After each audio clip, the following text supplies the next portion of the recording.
আমাদের leather industries, আমাদের আজকে আমাদের যে ডিজিটাল ওয়ার্ল্ড কনফারেন্স শুরু হলো 4 দিনের ইন্টারন্যাশনাল কনফারেন্স, সেখানে সফটওয়্যার রপ্তানি করে বাংলাদেশ মোর দেন আরএমজি এক্সপোর্ট করতে পারবে নেক্সট 5 ইয়ার্সের মধ্যে, সেটা আমরা ধারণা করছি এবং ফোরকাস্ট দেওয়া হচ্ছে। তো এই যে আমাদের দেশটা, আপনার গত সপ্তাহে আমি সিএনএন মানিতে শুনতে পেলাম যে বাংলাদেশের ব্যাংকিং সেক্টর অভূতপূর্ব উন্নতি সাধন করছে। তা আমাদেরকে নিয়ে কিন্তু সবাই একটা বিশাল স্বপ্ন দেখে, শুধু আমরা যে স্বপ্ন দেখছি তা না, সারা ওয়ার্ল্ডের ডেভেলপিং কান্ট্রিগুলোর মধ্যে বাংলাদেশকে তারা one of the vital emerging tiger এবং নেক্সট 11 হিসাবে দেখছে বিশ্বের বিভিন্ন বড় বড় রেটিং সংস্থাগুলো। তো এই মুহূর্তে আমাদের উচিত হবে রাজনৈতিক সকল ভেদাভেদ ভুলে গিয়ে, I am sure all the politician love the country, এ ব্যাপারে আমার কোনো সন্দেহ নাই। কিন্তু আমরা যদি দেশটাকে ভালোবাসি আর যদি আমরা দেশের অর্থনীতিকে এভাবে ধ্বংস করে দেই, যারা রাজনীতির সাথে সামান্যতম জড়িত না, রাজনীতি কাকে বোঝে না, একটা সাধারণ শ্রমিক, তারা কি বিএনপি করে বা আওয়ামী লীগ করে এমন কোনো তারা বাসের যাত্রী, এখানে তার গায়ে কোনো লেখা নাই সে জামাত করে, বিএনপি করে, আওয়ামী লীগ করে, কিন্তু তার উপরে পেট্রোল বোমা মেরে তাকে মেরে ফেলা হচ্ছে। এটা একটা মধ্যযুগীয় একটা বর্বরতার মতো, অথবা মিডল ইস্টে যা ঘটছে সে ধরনের একটা অবস্থা।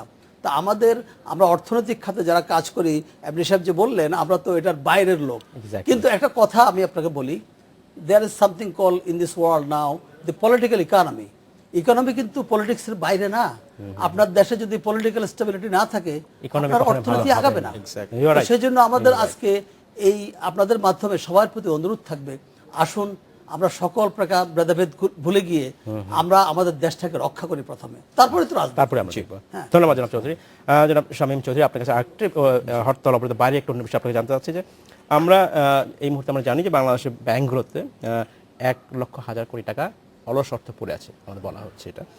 এখন এই মুহূর্তে যে আমরা ইনভেস্টমেন্ট বুঝতে পারছি যে আমাদের উদ্যোক্তারা ইনভেস্টমেন্টে আগ্রহী না, এই টাকা ব্যাংক ঋণ দিতে পারছে না, কাকে দিবে?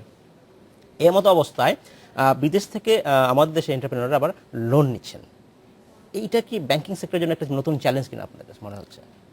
বিদেশ থেকে লোন করে নিচ্ছেন, আমাদের এন্টারপ্রেনার যে লোন নিচ্ছেন, ওটা একটাই কারণ আছে। ওটা কারণটা হলো আমাদের ইন্টারেস্ট রেট।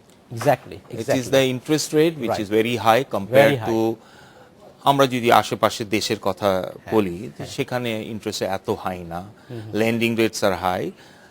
ওখানে আমাদের প্রচেষ্টা আছে, সকলে মিলে, সব ব্যাংকস মিলে আমরা চেষ্টা করছি যে ইন্টারেস্ট রেটটা সিঙ্গেল ডিজিটে নিয়ে আসা। আমাদের রেগুলেটরস যারা আছেন তারাও চাচ্ছেন যে আমরা এটা কমিয়ে নিয়ে আসি, আর ব্যাংকিং আমরা যারা আছি, ব্যাংকার্স যারা, আমরাও চেষ্টা করছি, time to time we are reducing the rates. Subsequently এটা কেন আসলে আমাদের ফান্ড আপ কস্ট কি অনেক বেশি না? There are certain competitions between the banks. ওই যে সেটা যদি এক ব্যাংক যদি বেশি রেট দিয়ে থাকে, ডিপোজিটের কথা যদি বলি, তাহলে অন্য ব্যাংকের জন্য একটু অসুবিধা হয় two gather deposits also. So that is unfair competition যখন হয়ে যায়। বাট আমরা তো জানি আমাদের সকল ব্যাংকে, সেন্ট্রাল ব্যাংকে রেগুলেট করে, ওনারাই এই ব্যাপারে কোনো যদি পদক্ষেপ নেন তাহলে ঠিক থাকবে। আমরা চেষ্টা করি যে রেট আমরা পাবলিশ করি, যে রেট আমরা অ্যানাউন্স করি, ওই রেটেই যেন আমরা ডিপোজিটার্সকে রেট দিই, ওর বাইরে নেন চাই না। Also same goes for the landing. Once the deposit rates come down, landing rate will automatically come down. যেটা আগে অনেক দেশেও হয়েছে, আমাদের দেশেও হবে। And we are on the right path as far as interest rates are concern. একটু সময় নিচ্ছে। Again the question of political, এই যে একটু আগে পলিটিক্যাল ইকোনমির কথা বললেন নাজিম সাহেব, তো ওইটার উপরেই বলতে চাচ্ছি যে হ্যাঁ, it affects all this factors effect. যে একটা স্টেবল ওটা থাকতো, সিচুয়েশন থাকতো, হয়তো আরো কমে যেত, আরো দ্রুত কমতো। ধন্যবাদ। আমি আপনাকে ফিরে জনাব নিজাম চৌধুরী, আপনার কি মনে হয় যে আমাদের দেশের লেন্ডিং রেট এত হাই কেন? আর এটা কি এই যে এখন যেটা জনাব শামীম চৌধুরী বলছেন কমার কথা ভাবছেন, এটা কি এরকমই যখন বিদেশ থেকে আমাদের দেশের এন্টারপ্রেনাররা বিদেশ থেকে লোন নিচ্ছেন, তো এই বাড়তি চাপের কারণে কি এটা হচ্ছে নাকি? না, আমাদের বিদেশ থেকে যে লোনগুলো আসছে, বিদেশ থেকে লোন কখন আসে? একটা দেশের অর্থনৈতিক অবস্থার উপরে যখন বিদেশি ইকুইটি ফান্ডগুলো, ব্যাংকগুলো যারা ইনভেস্ট করে, ফরেন ইনভেস্ট করে, তারা যদি তাদের আস্থা থাকে যে এই দেশে ইনভেস্ট করার পরে আমার টাকাটা আমি লাভ সহ ফেরত নিয়ে যেতে পারবো। তো আমাদের দেশের এন্টারপ্রেনাররা এখন কি করছে যে আমাদের এখানে মানি কিছু কস্টলি, এর জন্য বড় বড় ইনভেস্টমেন্ট যেগুলো আছে, যেমন আমাদের স্পেশালি এনআরবি ব্যাংকগুলোকে বাংলাদেশ ব্যাংকের নির্দেশনা আছে যে আমরা যদি বড় ধরনের কোনো ইনভেস্টমেন্টে যাই, আমাদেরকে ম্যান্ডেটরি করে নাই, চেষ্টা করতে হবে যেন আমরা 50% ফান্ড বাইরে থেকে নিয়ে আসতে পারি। সেগুলোর উপর আমরা নতুন ব্যাংক হিসেবে আমরা কাজ করে যাচ্ছি। কিন্তু একটা জিনিস আপনাকে খেয়াল রাখতে হবে, আমরা যে লো কস্ট ফান্ড নিয়ে আসতেছি, অর্থনীতির এই ধারা অব্যাহত থাকলে তাহলে কিন্তু আমাদের তাদের টাকাটা কিন্তু আমরা শোধ করতে পারবো না। তখন কিন্তু আমরা একটা ন্যাশনাল ক্রাইসিসে পড়তে হবে। তখন এই যে টাকাটা এখন খুব ভালোভাবে আসছে, আমাদের বড় বড় ব্যবসায়ীরা, আমাদের অনেক বন্ধু বান্ধব আছে, তাদের সাথে যখন আমরা তাদেরকে লোন অফার করি যে আমাদের কাছ থেকে, আমাদের একটা কালচার আছে ব্যাংকগুলোর যে যারা বেশি বড় লোক তাদেরকে বেশি দিতে চায়। আমরা এসএমইতে বড় বড় ছোট ছোট ডাইভার্সিফিকেশন খাতে আমরা দেই না। আমরা মনে করি একটা বড় গ্রুপকে দিলে আমার টাকাটা সেফ, যাতে সে তো অনেক বড় হয়ে গেছে। তখন তারা বলে যে আপনাদের টাকাটা খুব কস্টলি, আমরা এখন অফশোর ফাইন্যান্সিং করতেছি, আমরা আমেরিকা ইংল্যান্ড থেকে বড় বড় ইকুইটি ফান্ডগুলো নিয়ে আসতেছি, আমরা কাতার ফান্ড নিয়ে আসতেছি, কুয়েত ফান্ড নিয়ে আসতেছি। কিন্তু একটা জিনিস, আমাদের দেশে এসব কম্পিটিশনের কারণে ল্যান্ডিং রেট কমতে বাধ্য। ইভেনচুয়ালিটি হচ্ছে আমাদের দেশে ল্যান্ডিং রেট কমে যাবে, কারণ টাকার সরবরাহ, আপনি যেটা বললেন 1,00,000 কোটি টাকা যেটা বললেন, আমাদের দেশে কিন্তু টাকার পরিমাণ এত ছিল না, আমাদের অর্থনীতির সাইজ কিন্তু এরকম ছিল না। এটা হলো আমাদের জন্য একটা সুখের বিষয়। আমরা দিন দিন এগিয়ে যাচ্ছি, অর্থনৈতিকভাবে আমরা সমৃদ্ধ হচ্ছি। আমাদের ফরেন রেমিটেন্স 3 বিলিয়ন থেকে 25 বিলিয়নে এসছে। আমাদের একটা সুখবর আজকে দেখছেন, সৌদি আরবের বাজার উন্মুক্ত হয়েছে, সেখানে আমাদের রেমিটেন্স আজকে সকালবেলা দেখলাম 10,000 লোক প্রতি মাসে যাবে free of cost.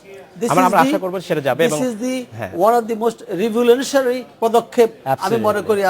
I would like to thanks to আমাদের প্রবাসী কল্যাণ মন্ত্রী ডক্টর মোশাররফ সাহেবকে। আমরা ধন্যবাদ চৌধুরী, আপনাকে ধন্যবাদ। আমি আপনাকে ফিরে আসবো। জনাব শামীম চৌধুরী, আপনার কাছে আরেকটা জিনিস জানতে চাচ্ছি যে এই যে আমরা ফরেন লোনের কথা বলছি, এখানে রিস্ক ফ্যাক্টরটা কি আছে আসলে? একটা জিনিস আমি স্যার ওনার কথাতে বলতে চাচ্ছি যে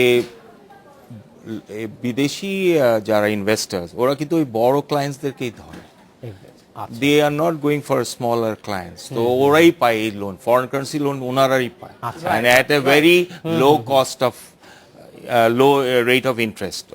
এটা মানে সিঙ্গল ডিজিটস, মিডল জন 6%, 5%, ডিপেন্ড করে how you negotiate. As far as আপনি যেটা বললেন, আরেকটা প্রশ্ন করলেন যে এখানে এই ধরনের লোনের ক্ষেত্রে কোনো ক্রাইসিস আছে কিনা আসলে? এখন হয় কি, এই লোনগুলো আসছে, দেশে আসছে, দেশে এসে কিন্তু এটা কনভার্টও হয়ে যায় লোকাল। এখানে এক্সচেঞ্জ রেটের একটা ফ্লাকচুয়েশন হতে পারে। আপনার এক্সচেঞ্জ রেট এখন তো খুবই স্টেবল আছে, you know, it's all right, এখনো 78, 77 এই রেটে আছে। কিন্তু সাডেনলি যদি এক্সচেঞ্জ রেট যদি আমার ডলার টু টাকা রেট যদি বেড়ে যায়, তখন কিন্তু কস্ট অফ ফান্ড অনেক হাই হয়ে যায়। আচ্ছা, ধন্যবাদ জনাব শামীম চৌধুরী। জনাব নিজাম চৌধুরী, আপনাকে অসংখ্য ধন্যবাদ। সময় স্বল্পদিন আজকে শেষ করতে হচ্ছে, ভবিষ্যতে এই নিয়ে আমরা আবারও কথা বলবো। আপনাদেরকে ধন্যবাদ। আপনার থ্যাংক ইউ। এই ছিল আজকের মতো খাদেনগঞ্জ থেকে। আমাদের সাথেই থাকবেন, দেখা হবে আবার।